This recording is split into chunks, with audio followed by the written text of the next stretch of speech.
Legends rise beneath the endless starlit skies. A party gathers brave and true. With dice in hand we make our debut. Through the forests and the caves we roam in search of treasures far from home. Guided by the dungeon master's crook, our journey leads us to the notorious Nook. Enter the fray where heroes reign. Roll the dice, unleash your arcane. In dungeons deep our courage grew as we ventured forth, me and my crew. Enter the fray where heroes reign. Roll the dice, unleash your arcane. In dungeons deep our courage grew as we ventured forth, me and my crew. In the heart of darkness shadows loom, but with our swords we'll banish gloom. We face the monsters fierce and dread. With every battle we earn our bread. In the notorious Nook secret tide we press on with our hearts as our guide. Grabbing potions that fuel more. For what lies ahead we must prepare for war. Enter the fray where heroes reign. Roll the dice, unleash your arcane. In dungeons deep our courage grew as we ventured forth, me and my crew.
It would probably help if I actually had things working. Woo-woo, there we go. Hopefully people can hear me. We're gonna do a test.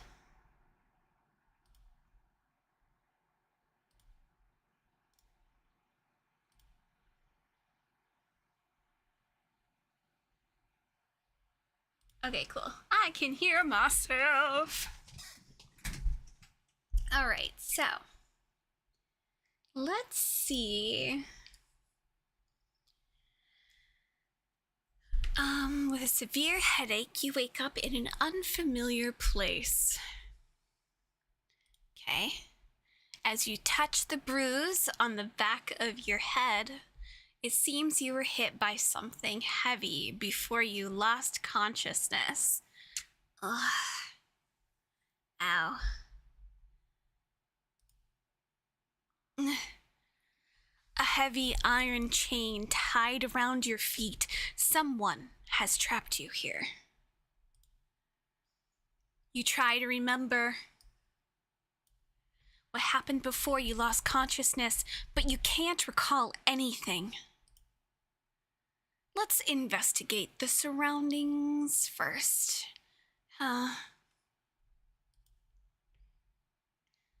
I look at the wall? Do I try to find... Do I have my cell phone? I feel like they would take my cell phone. I don't even think I'd have a cell phone. Obviously, we're gonna check that. Oh, I do.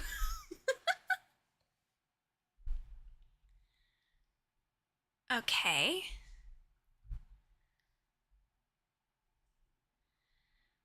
Obviously, no service. I might be in a remote place or underground.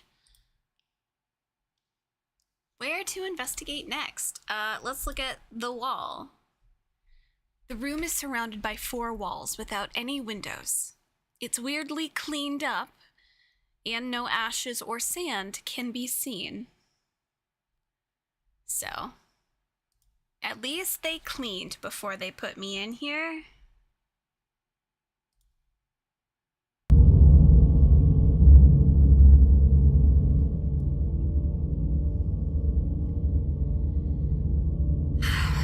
Looks like a prison built by a germaphobe.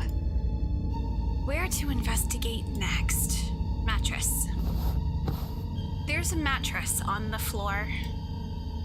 The mattress feels really hard to lie on. To be honest, I like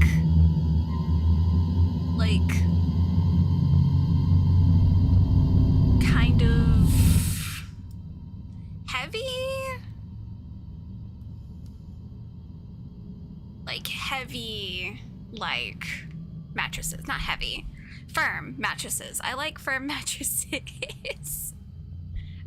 We're gonna look at the door first.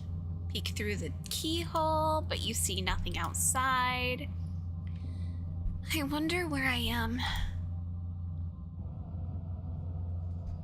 Where to investigate? Okay, we're gonna look at the meal last.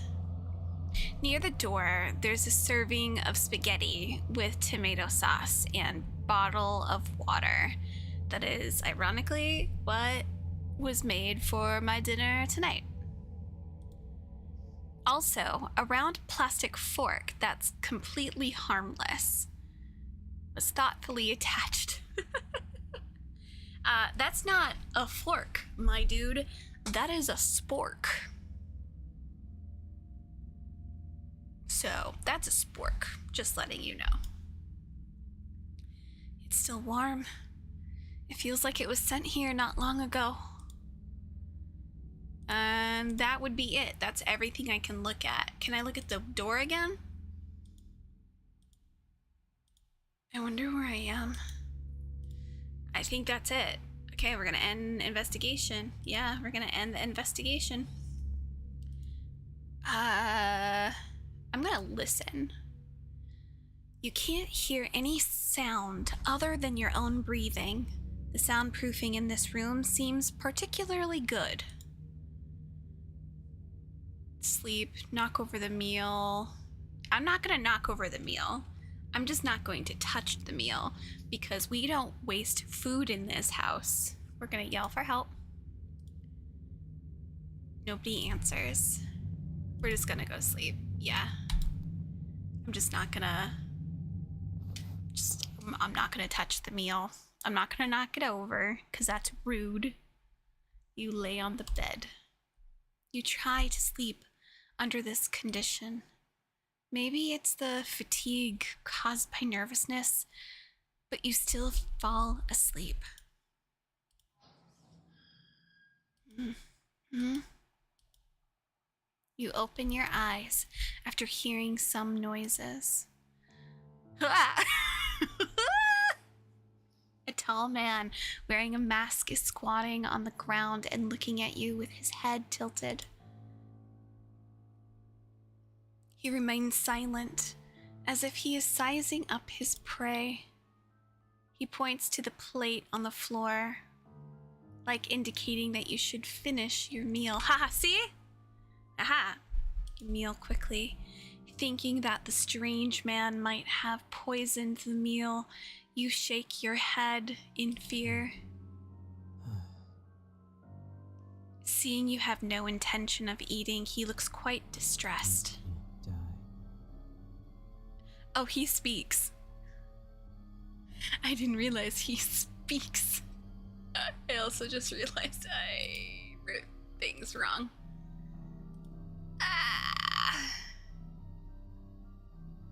It's bloody. Bloody. You can't die. Not now. He slowly speaks with a deep and steady voice. The freezer is full. Oh!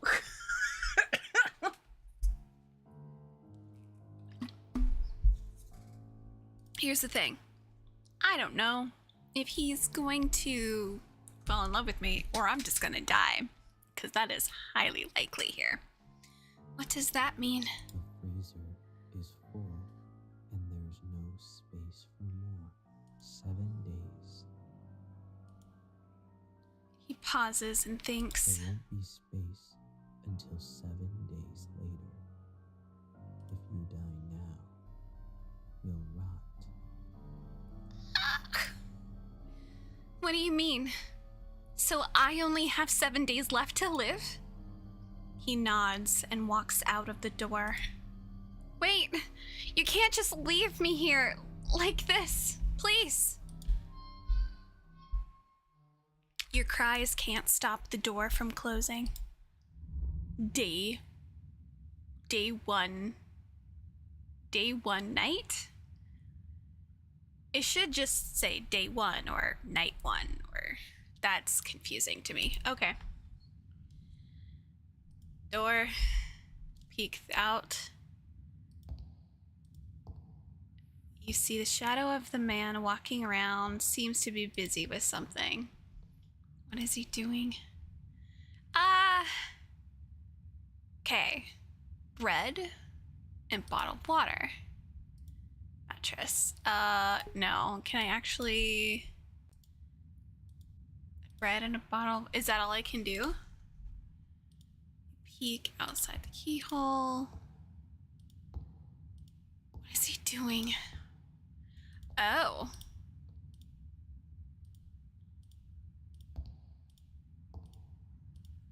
Okay, now it's the same.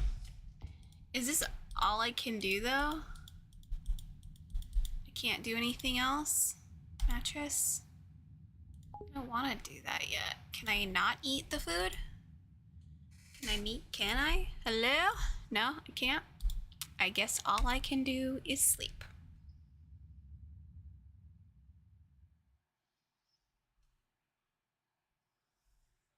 Please try to improve your survival rate within 7 days. I'm trying.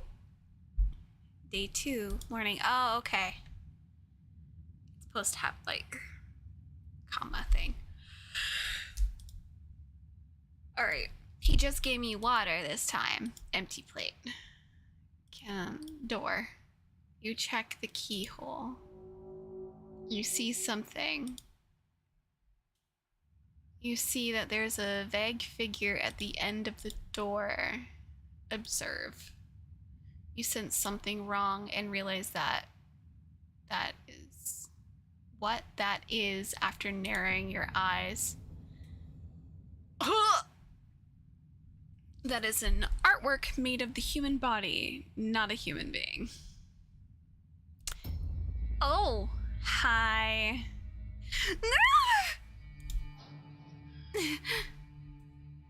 You hear the door open. You slowly push the door and there is no trace of the strange man. First, you go into a room with a large freezer, sink, and operating table. Look at all these tools. Then you open another heavy door. You find yourself in a room full of glass display jars with eyes and fingers. How many fingers? 1, 2, 3, 4, 5. 5 fingers. That's 2 ears, a tongue, 2 eyes. Is that all from like one person? The jars are filled with specimens made from human body parts. What is that? It looks like a cow. It's like you're in an art museum.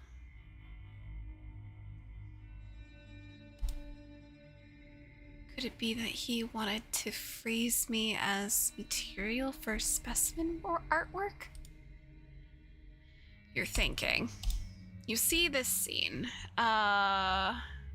Okay. Normally, you'd want to be like, I'm gonna get the heck out of here and run away. But let's, like, look at it. You look around and admire his work with relish. You look at them for 15 minutes straight. You hear a voice coming from the corner. Turns out that the man has been watching you from a blind spot behind the glass cabinet. I like them. They're so beautiful. The man goes silent with his head tilted for a couple of seconds after hearing your comment. He seems to be thinking about something. Don't you consider it cruel or bloodthirsty to them? No, I feel nothing at all. You're such a weirdo. Yet you want to kill me. You think, aren't you talking about yourself? After you have a tour of his display room, he locks you back in the small room you were in. Okay, hear me out. He probably gave us food to actually keep us going. But I feel like he would actually want us to starve ourselves. Because I feel like maybe that's like what's actually going on. I don't know how to explain. I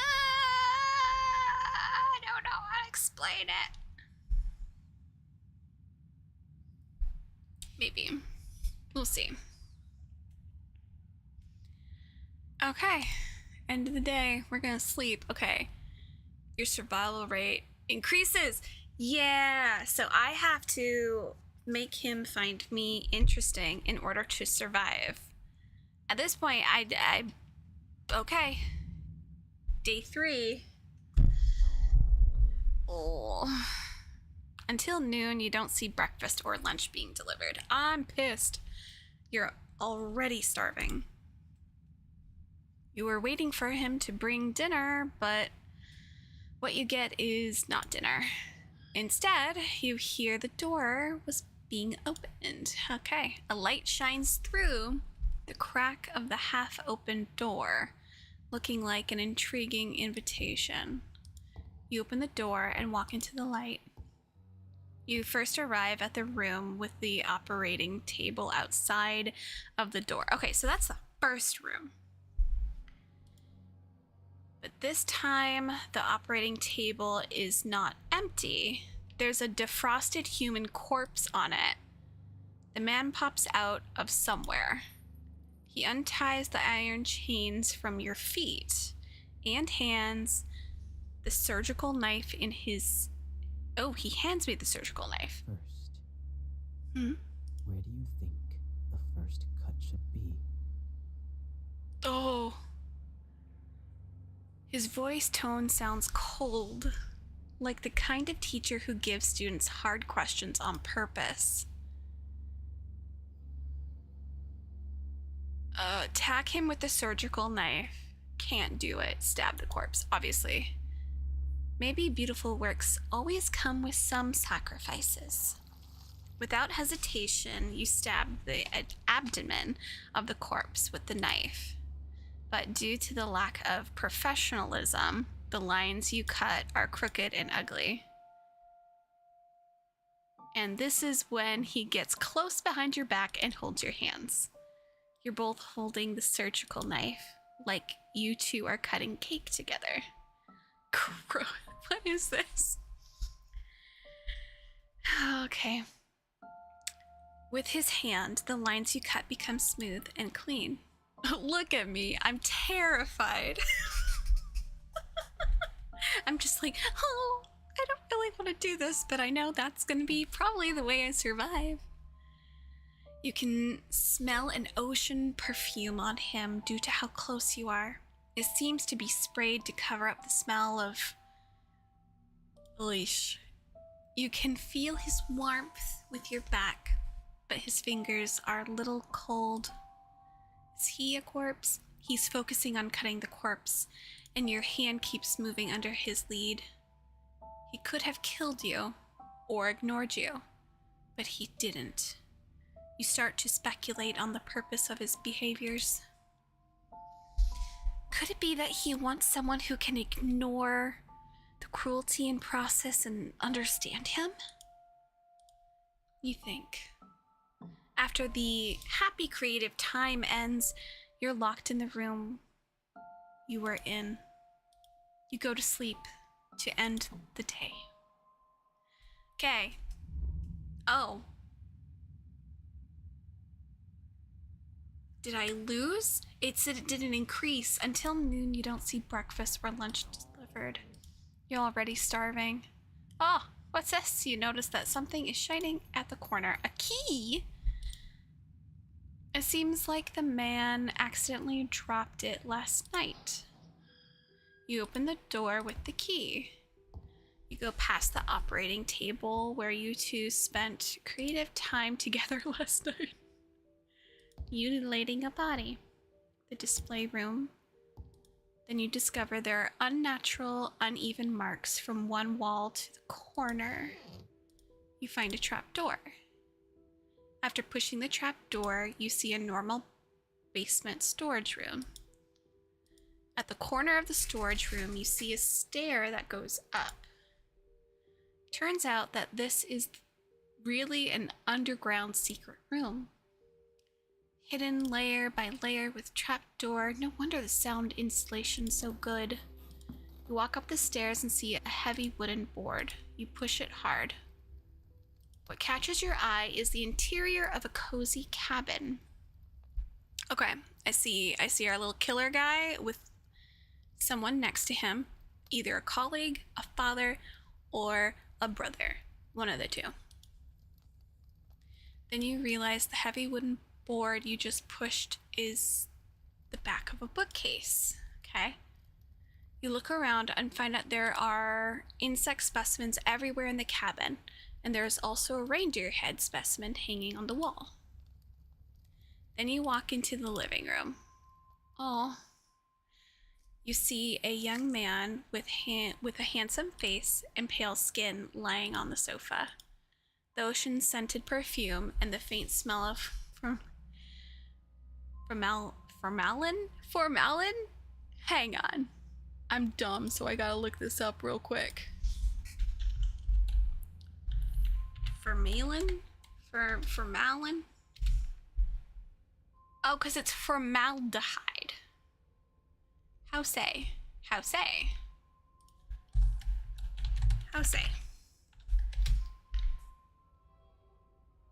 This does not help me. Okay. Formalin? Okay. Formalin. Emanates from his body. It's him. He's the masked man who kidnapped you. But he's not wearing a mask at this time. His sleeping face has a ferocious expression. His neck is sweating and he seems to be trembling. It looks like he's sick. At this time, you decide to take the opportunity to escape or stay and take care of him. Now, hear me out. Normally, you would want to escape this craziness because, let's be honest, it's not fun. But I think we're going to stay and take care of him, and he's going to be really confused. Because I feel like if I try to escape, he's going to wake up and then he's going to be mad. You can't bear to leave him alone, so you reach out and touch his forehead. Whoa, so hot. You try to find something that can cool him down. Let's investigate.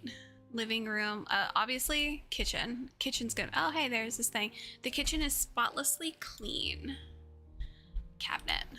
You find some clean towels in the cabinet. I can soak the towels in ice water and place it on the patient's forehead to cool him down. Cool. Fridge. There are some ice cubes in it. Do I look in there? Okay, cool. An investigation, yes. Living room? Spotless clean. Okay, cool. Oh. That's not what I was thinking of. Bookcase.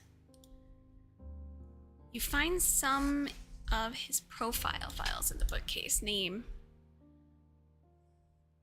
Helen Otis. Otis Helen? What's his name? Helen Otis. Male, October 1st, 1980. So those of you doing math right now, he'd be like 40-something years old right now. Just saying. But if this was made, because this was like a 10-year anniversary for this game, that means 10 years ago, he would have been 30, which is my age. So,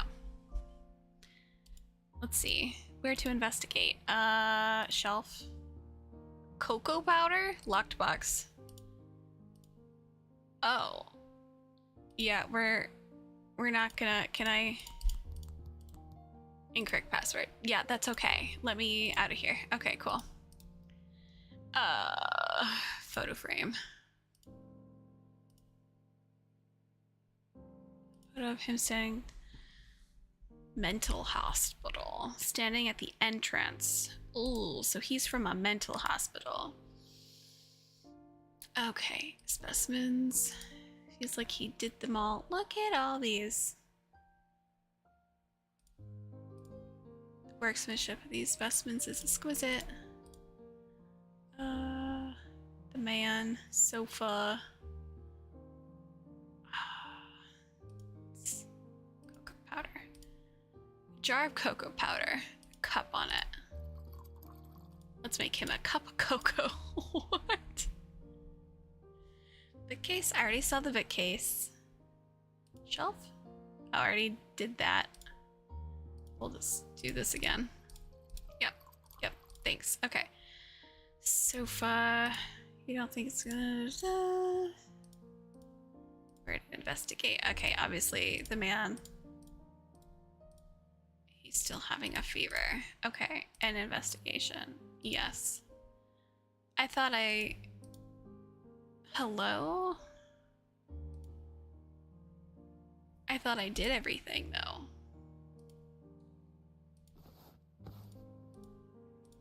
I can soak the water. Is there not a sink in here?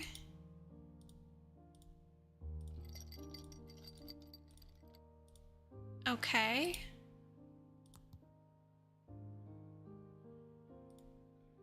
Yes. Ah, okay.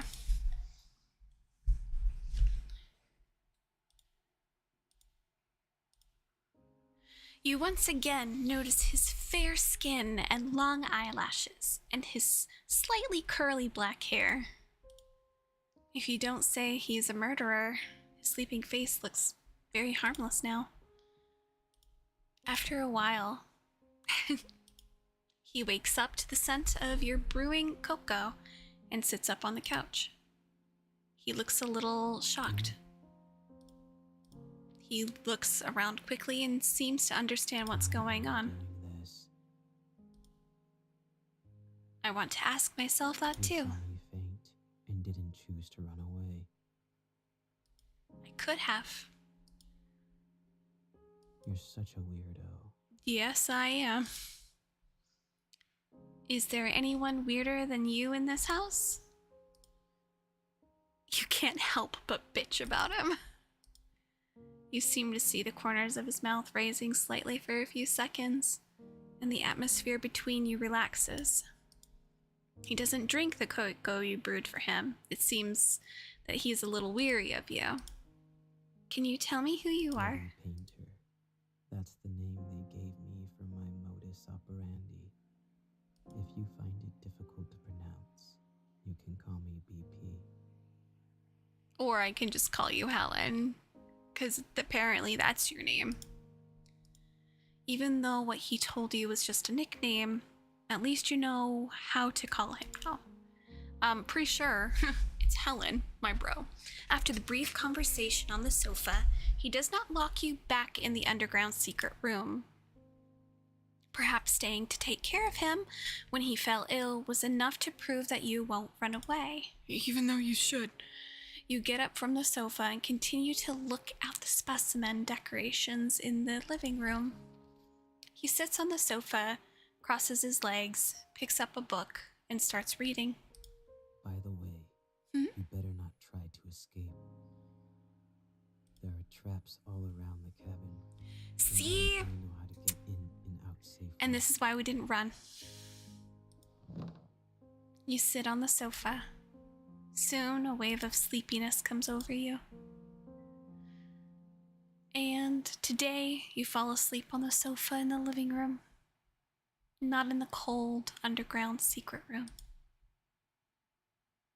Aha, it's increasing! Good.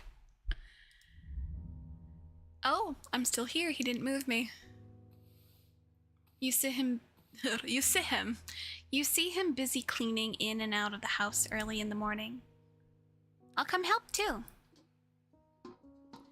After finishing speaking, you pick up the rag and bucket and join the cleaning. What is in there? But you can't really see where this almost spotless house needs to be cleaned. You're just talking. I'm just taking a clean wet rag and wiping it on the clean cabinet. Do you usually love cleaning this much? It would soon be covered with a layer of dust.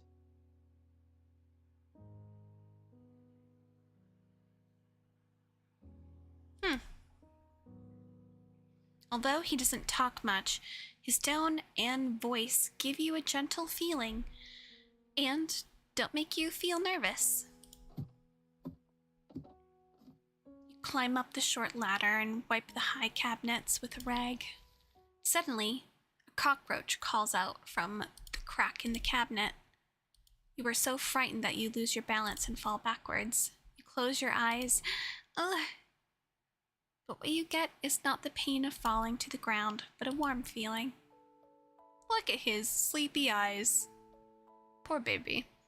You open your eyes and find that he's holding you like you're a princess. He catches you with the same old cold expression on his face. Are you all right? Perhaps to resolve the awkwardness, he asks, "I'm all right. It was just a cockroach." Oh! Hearing the word cockroach, he puts you down. He takes 2 steps back from the cabinet you just wiped and then says calmly, Don't come near here yet. "Huh? Why?" It's dangerous.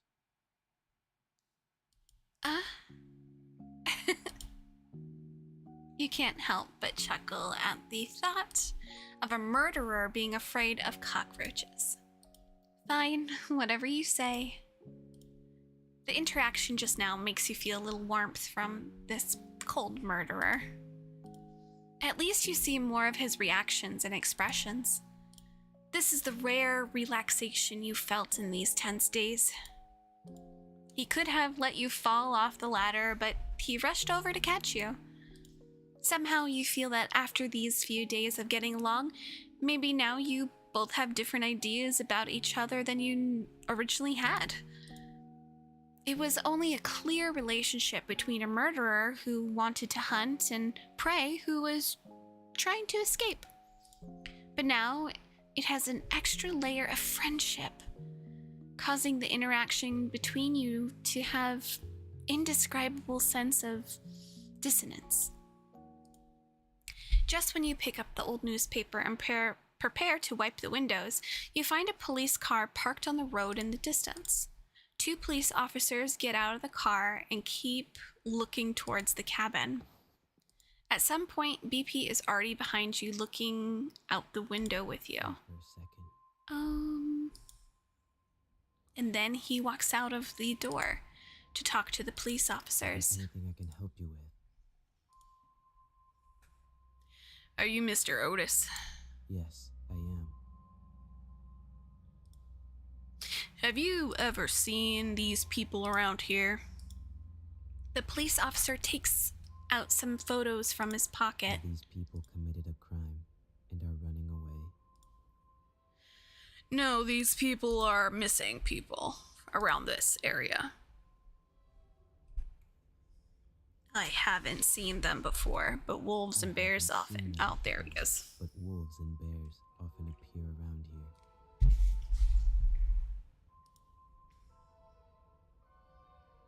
"Can we check out your cabin?" Yes, come in. BP behaves very kindly and politely. After speaking, he leads the way for the police officers. Follow my footsteps. I placed some traps near the cabin to protect against wild wolves and bears. You don't want to step on them. The police officers enter the house and see you. "Hello." "Hello, this is..." An old friend who came to visit me recently. You greet the police officers with a smile and a nod. At the same time, a police officer quickly looks through the missing person's photos in his hand, then puts the photo back in his pocket. It seems that your disappearance has not been discovered by anyone yet. You stand next to the bookcase, blocking the entrance to the secret room. After searching around, the police find nothing unusual and leave. Oh, his trust in you increases because I blocked the entrance. No. Okay. Today, you still sleep on the couch in the living room instead of the cold basement. Half asleep, you hear the sound of someone approaching. When you notice it, the person seems to be very close to you. You pretend to be asleep, and the person just looks at your sleeping face quietly. The man stretches out his hand and takes it back just as he is about to touch your hair.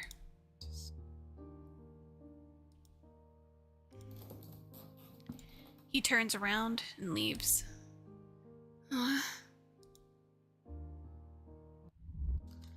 Oh, 2 more days. 2 more days. Ugh. Okay. See if I can make the right choices here. You see him busy in the kitchen for a while. Then breakfast is served in front of you.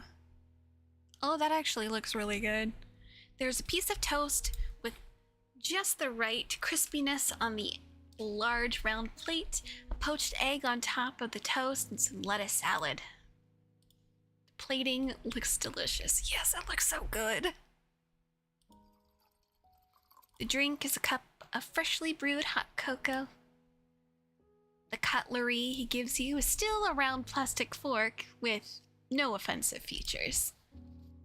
You sit at the dining table and start eating, while he sits on the chair opposite you and flips through a book. It's still snowing outside, and listening to the squeaking sound of the fireplace, the atmosphere in the cabin is particularly comfortable. As long as you ignore the fact that you are in the same room with the murderer who kidnapped you, everything is relaxing.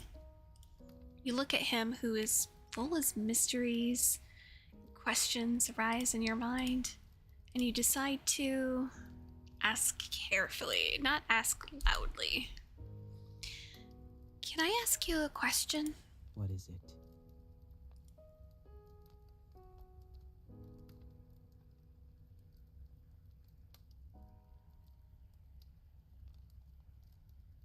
Usually, I would read some anatomy and taxidermy books, but today is different. What are you reading today? The Truman Show. Huh? What is the book whole like? world that the protagonist lives in, including himself, is all just someone's creation. Everything that happens is watched by the audience, and there is no privacy at all. But he is completely unaware that he is in such a large theater. Very ridiculous, right? I can't imagine this to happen in reality, or to me. If our world was like the Truman Show, how would the audience view the current situation?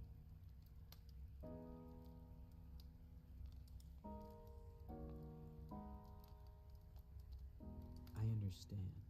After all, normal people cannot forgive me for such behavior. But I don't care what they think. I just want to complete my work. I have always been a selfish man. I think I fucked up. I think I chose the wrong one. What work are you gonna use me for?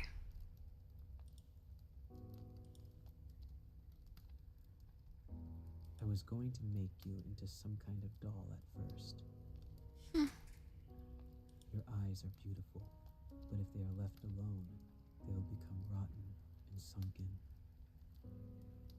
So I would like to dig your eyes out and put them in a glass jar and soak them in formalin to preserve them. Glass beads will be placed in the empty eye sockets to replace the eyes. You look very pleasing to the eye, so I would also like to keep the head intact. You're welcome. Thanks for the compliment. Why did he say at first? Has his mind changed?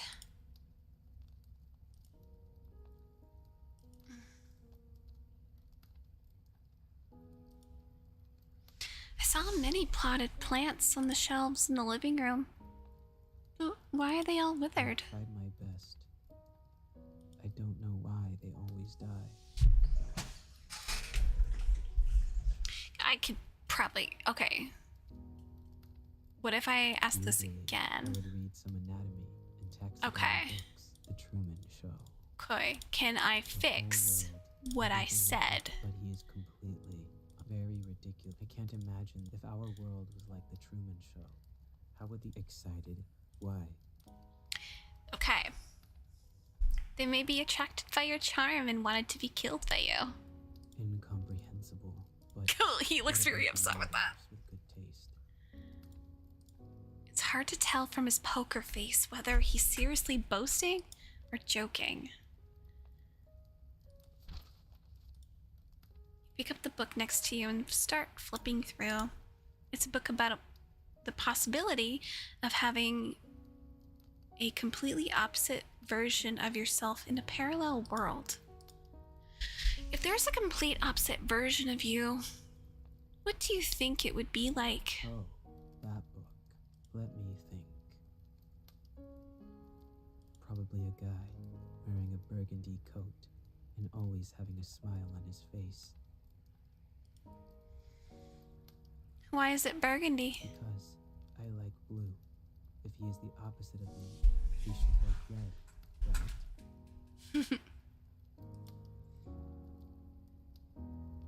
Alright, well. Yeah, might as well. Oh, I don't know if I'm gonna make it or not. It's noontime. To thank you for making breakfast for me today, let me make lunch in return. He frowns at you with an expression like, are you out of your mind? Don't worry, you said there are traps outside the house. Only you know how to get in and out normally. Even if I resist you with a knife, I can't escape. Okay, but I'll keep an eye on you. Don't try anything stupid. Okay, great. As for what to cook, the ingredients, well, bad idea flashes through your head. Curiously, makes you ask. Do you eat human flesh? No, why would I do that? I just use human bodies as material for making art, and I never think about eating them. I thought you murderers all had some degree of cannibalism. Let's put it this way. Do you eat paint and painting tools? Just because I kill people to use as materials to make works doesn't mean I will eat them. Also, I'm different from those who have fun committing a crime and kill purely for the sake of killing. Don't confuse me with that kind of unprincipled guy. I wouldn't do anything unless necessary. You are here only because you witnessed the crime scene. I see. After hearing this, you decide to cook human meat dish? No, just a common dish. No, we're not eating humans. You look at the ingredients in the refrigerator. There are eggs, tomatoes, white rice, and some curry powder on the shelf. Okay, I've decided. You turn on the oven, start to cook. BP watches the entire production process. Rather than worrying about you escaping, he's more worried about you blowing up the kitchen. Soon after, a normal curry omelet rice was served. Ta-da! He stares at the omelet rice while saying he looks unpleased. Don't worry, there's no poison. Were you watching the whole process? He starts to move after you finish speaking. He takes a spoonful of omelet rice and puts it in his mouth. What do you think? It's surprisingly quite delicious. Huh? What's wrong? Nothing. It's just that no one has cooked for me for a long time. I can make you more if you like. You have a fairly pleasant afternoon. Okay, late at night. Hey.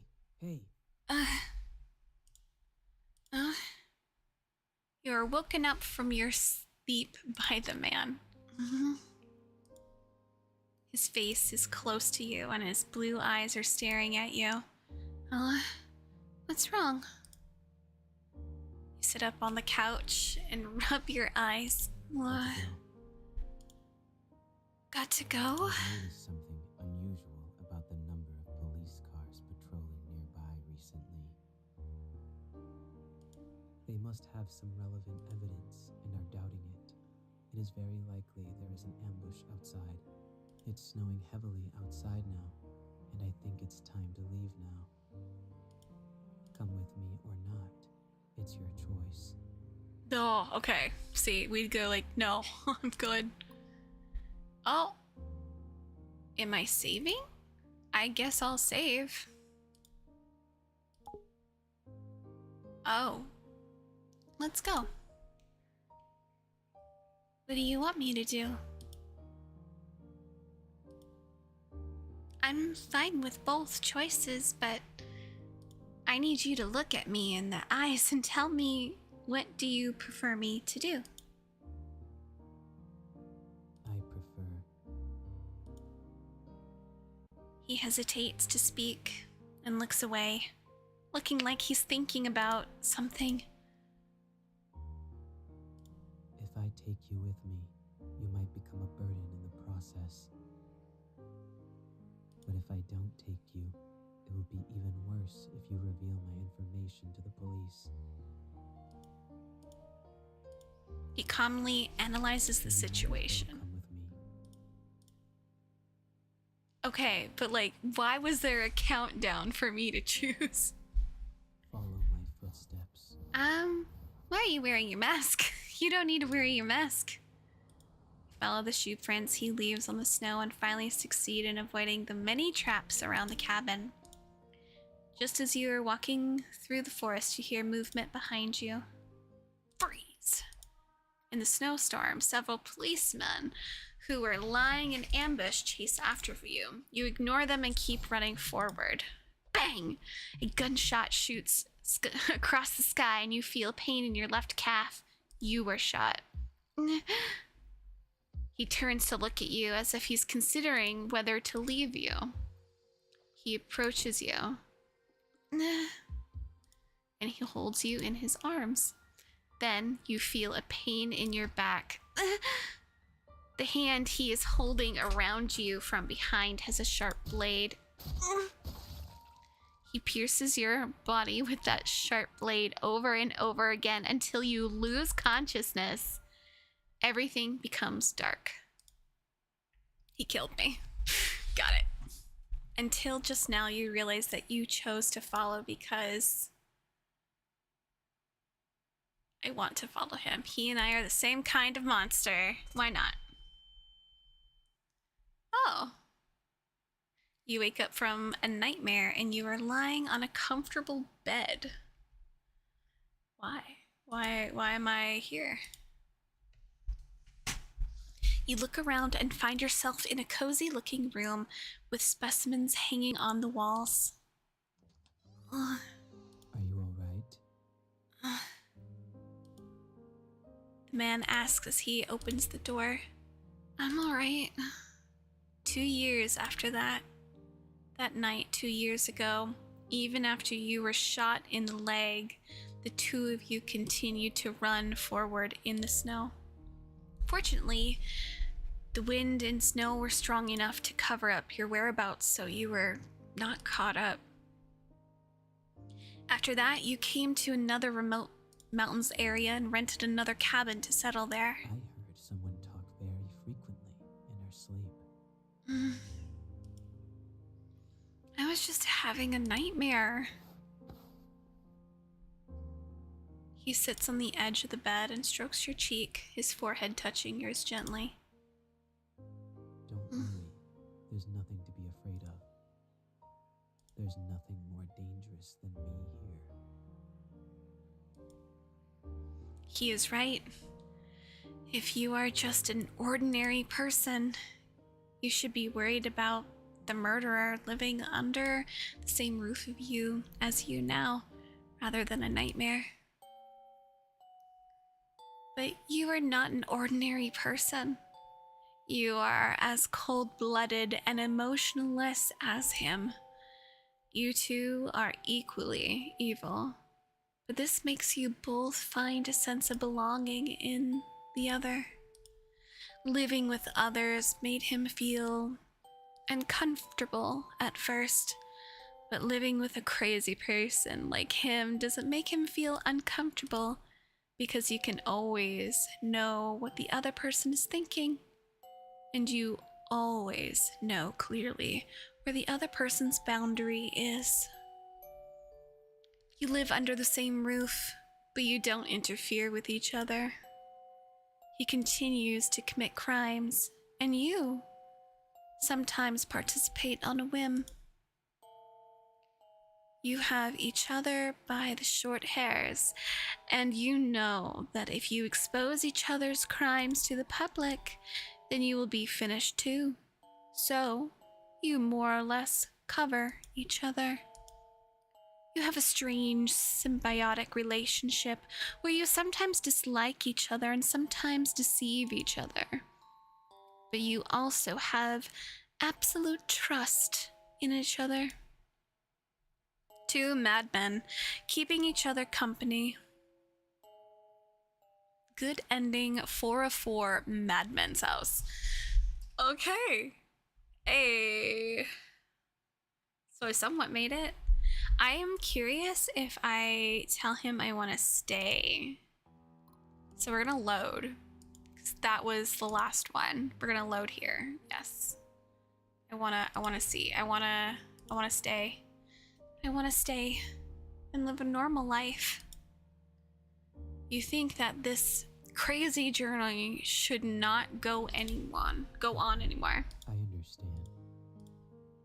He's gonna kill me. Suddenly, his face slowly moves closer to you. Just when he's about to touch you, he takes a piece of cloth and covers your mouth and nose hard. After struggling for 2 to 3 minutes, your consciousness gradually becomes blurred. When you open your eyes, you're back in the basement again. You're tied to a chair, and you can't move your body. You try to break free, but you fail. The rope is tied very firmly. You hear someone's footsteps getting closer to the door. The door opens. He walks in slowly, holding something behind his back. He moves closer and closer to you until he's at your ear. You can hear his breathing and your own heartbeats. You close your eyes out of fear. You can feel that he's scratching your skin softly with the back of a knife. The cold metal stimulates your nerves. His palm is holding the back of your neck through his glove, as if he is studying your face and thinking about where to cut. Fear boils inside you, tears filling your eyes unconsciously. Suddenly, he fiercely holds up the back of your neck, forcing you to look him in the eyes. He slowly speaks with a soft tone in your ear. If you stay here, you might reveal my information to the police. The risk of keeping you alive is too high. But even if I say I want you to come with me, a normal person like you will leave me one day, eventually. I quite like you. And if it's you, I would like to turn you into a work and put you somewhere I can see you every day. It's you who made me realize that I might be more selfish than I thought. Don't worry. I'll saw your head off as material for artwork and visit you every day. Thank you for spending these few days with me. I felt quite at ease. Oh my god, he's We'll crazy. have more time to spend together in the future. No, he won't. Oh. Oh. No. The red flower flows from the neck. Day 7. Oh no, are they gonna show me? Now you can neither feel nor think. Everything becomes dark. I'm just like, oh, your body and your skull are separated. He finds a new place after he takes your head and leaves the cabin. He carefully makes your head into a specimen, and your eyes are replaced with glass beads. You are made into a beautiful but also creepy doll. He visits you often. You become his favorite work. You are with him forever in the form of art. Good ending? That's a good ending? I'm his favorite work. It's 4 of 1. Alright. We're gonna do this again. I want to stay. No, I want to go with him. What do you want me to do? I'm fine with both choices, but I need you to look at me in the eyes and tell me, what do you prefer me to do? I prefer. He hesitates. Alright, we're gonna hold his hand. I didn't do anything before. Your behavior makes him a little panicked, and he doesn't seem to be good at this kind of situation. He does look scared. You notice that his ears are flushed, and this unexpected reaction makes you want to tease him a little bit. What do you prefer me to do? I prefer. After a moment of silence, he slowly speaks. You come with me. He tries hard to look at you in the eyes and speaks his We'll thoughts. set off early tomorrow morning. Okay. Follow my footsteps. Why are you wearing your mask? You follow the shoe prints he leaves on the snow and finally succeed in avoiding the many traps around the cabin. Just as you are walking through the forest, you hear a movement behind you. Freeze! In the snowstorm, several policemen who are laying in ambush chase after you. You ignore them and keep running forward. Bang! A gunshot shoots across fine. A pain in my left calf. I am shot. He turns to look at you as if considering whether to leave you. Run! You yell at him, but he approaches you. Okay. And he holds you in his arms. You feel warmth on your forehead. Oh. He kisses your forehead. Oh, this is actually really sweet. You feel the time freeze at this moment. The kiss is almost like a goodbye. Then he leaves you and runs forward, disappearing into the heavy snow. You are later taken back to the police for questioning. You say throughout the process that you were a victim. On that note, you're not lying. You don't reveal any unnecessary details, since there is no relevant evidence to prove that you are an accomplice. The police can only release you after a long period of interrogation. After that, 2 years passed. Now you live in the cheap little this does not look cheap. Now you live in a cheap little apartment. You live an ordinary life as if what happened 2 years ago never happened. Today is Halloween, and every household nearby has put some thought into making decorations. But for you, it's just another day at work. When you return to your apartment after getting off work in the evening, the strange thing is that as soon as you open the door, you feel a gust of wind.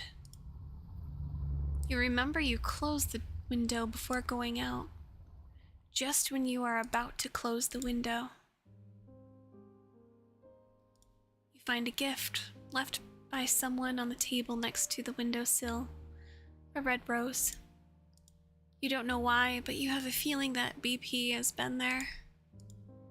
Every Halloween after that, you receive a rose at your residence. It's like a once-a-year greeting.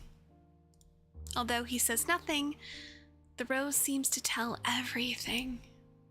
Although you have certain similarities, you are two people from different worlds after all. Perhaps living your own life this way is the best outcome for both of you.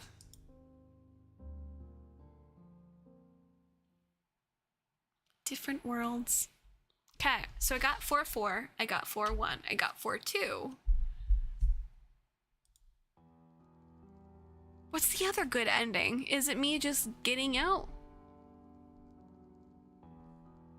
I don't know. I don't know what the other one, but I don't really care. I got good endings. I got a good ending. But there we go. That was Bloody Painter Dating Sim. A little bit of a spooky game, you know, especially in the beginning parts. But nonetheless, still pretty good. Well, that's it. That's all I wanted to do. So it was just a very, very quick hour gameplay of this. Super cute. I'm sure there's tons of other ones that I missed and didn't do. But yeah, go on Steam, look up Bloody Painter Dating Sim. It's there. Download it, play it, see what kind of one you will get for yourself. And yeah, that's it for now. Bye-bye. Legends rise beneath the endless starlit skies. A party gathers brave and true. With dice in hand we make our debut. Through the forests and the caves we roam in search of treasure.